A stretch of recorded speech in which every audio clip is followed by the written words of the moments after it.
The fifth season of the critically acclaimed anthology series FARGO continues to captivate audiences with its intricate narratives and dark humor. Its latest episode, number 5, left viewers both intrigued and hungry for answers with its enigmatic and thought-provoking conclusion. In this analysis, we delve into the nuances of this episode's ending and its implications for the overarching season storyline. Maintaining the show's tradition of intricate storytelling, Season 5, Episode 5 of FARGO masterfully weaves together the destinies of its central characters in unexpected and captivating ways. The cryptic yet thematically significant conclusion of this episode adds another layer of complexity to the narrative. The climax of the episode brings forth significant developments for the main characters, as their paths intertwine in a series of events that are both surprising and rich in symbolism. These developments not only serve as plot twists, but also provide deeper insights into the characters and their motivations. We've officially reached the exhilarating midpoint of the highly anticipated 5th season of FARGO, and the masterful pacing continues to honor its distinct style. With a deliberate approach, the narrative simmers and stews, skillfully building anticipation for the ultimate payoff that awaits us in the remaining 10 gripping episodes. In this particular episode, intriguingly titled The Tiger, we are taken deep into the aftermath of Dorothy's fateful encounter with the enigmatic old monk. Prepare to be enthralled as we explore the intricate layers and revelatory moments that this encounter brings to light. Each scene is meticulously crafted to captivate our senses and leave us yearning for more.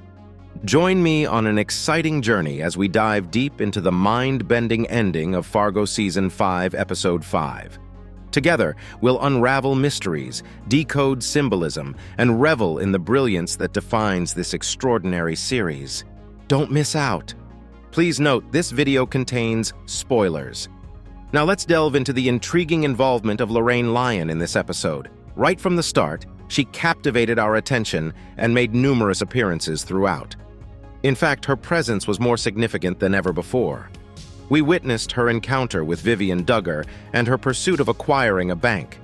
Additionally, her meeting with Roy Tillman held immense value, and her decision to have Dorothy sectioned added another layer of complexity.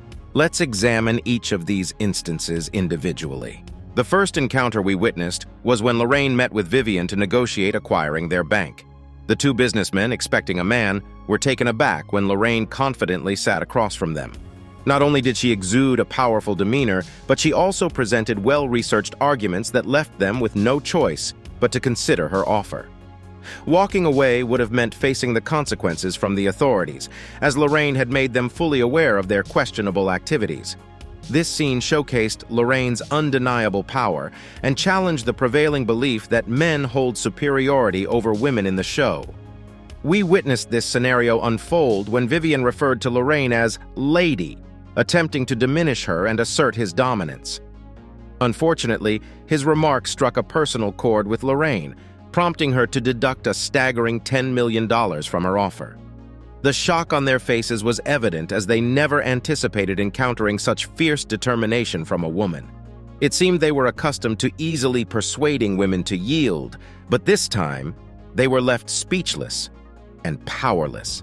When Lorraine met Roy Tillman, it became clear that their beliefs were polar opposites. Roy's statements like, "A woman obeys her man," and considering a wife as her husband's property exposed Lorraine to a situation similar to her encounter with Vivian, but on a larger scale. Roy unabashedly disregarded women's place in society and their right to be themselves, even saying it to Lorraine's face. Despite their contrasting views, both Lorraine and Roy exhibited strong mindsets and refused to back down. During their interaction, Lorraine discovered Dot's true identity. In an attempt to secure Roy's silence, she resorted to her go-to solution, cash. However, Roy declined the offer, expressing his desire to have Nadine back instead. He remarked that Lorraine was that kind of person, implying that she often relied on money to silence others. This made me wonder if it hinted at other actions she may have taken in the past. Roy's words shed light on a complex dynamic between Lorraine and her past choices. His words, "I'll see you again, but not in the way you're expecting." It is evident that there is much more in store for Roy and Lorraine. While they share a similar power-hungry nature and attitude, it is their contrasting beliefs that truly set them apart. These two individuals, seated across from each other, are equally formidable and dangerous. The episode titled The Tiger sparked an interesting thought as we heard an AA speaking over scenes with Dorothy, reminiscent of a nature documentary. It led me to ponder the significance of Lorraine's surname Lion and Dorothy being referred to as the Tiger. It seemed like a clever play on the age-old question of who would win in a fight between a lion and a tiger, a debate that explores the superiority of different cat species. Both lions and tigers are formidable hunters, possessing immense strength and fierceness. However, it's rare to witness a showdown between the two. In this context, Dorothy and Lorraine represent strength in different ways. This deliberate choice of the lion surname and the description of Dorothy as a tiger intrigued me further. In this episode, we delved deeper into Dorothy's character, albeit with limited revelations. The show continues to maintain a veil of secrecy around her, leaving us curious about her origins and how she ended up escaping the Tillman Ranch. However, we did receive some valuable puzzle pieces.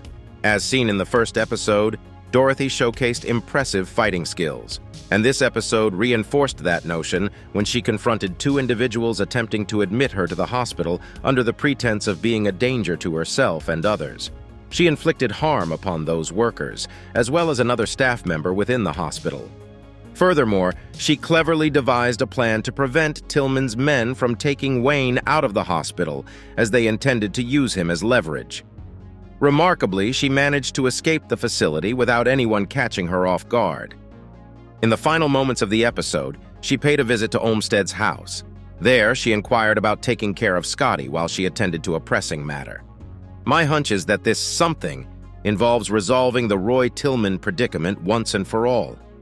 We're aware that Tillman's henchmen mistakenly took the man in the hospital, believing him to be Wayne. Although she didn't get along with him, I don't believe she would let him suffer or perish due to her choices. Hence, she might be taking action to secure his rescue. Additionally, she instructed Wayne to stay locked in the bathroom until her return, so it's likely a top priority on her agenda. There was an intriguing moment when she mentioned being taken in by Tillman at the age of 15 and getting married at 17.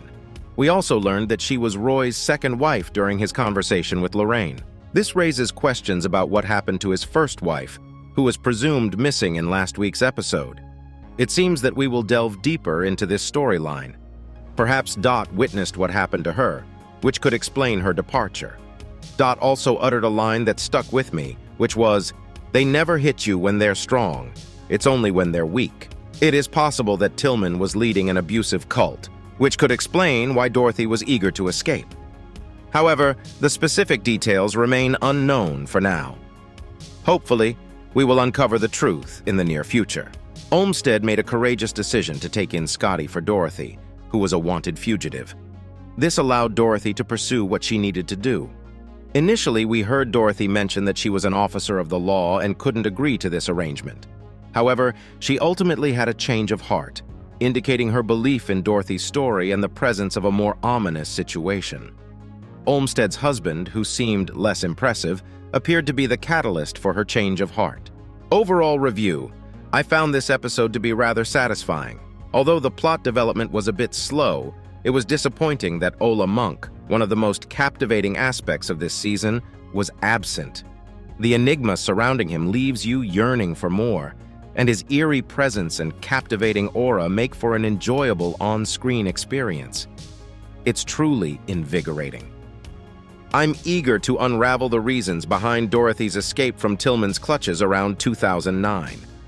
What compelled her to assume the identity of a deceased person rather than returning?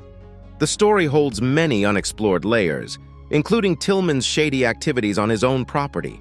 The missing arms and the federal investigation add further intrigue, yet remain somewhat overshadowed. However, I believe that when we discover why Dorothy left, all the puzzle pieces will fall into place, connecting both plot lines.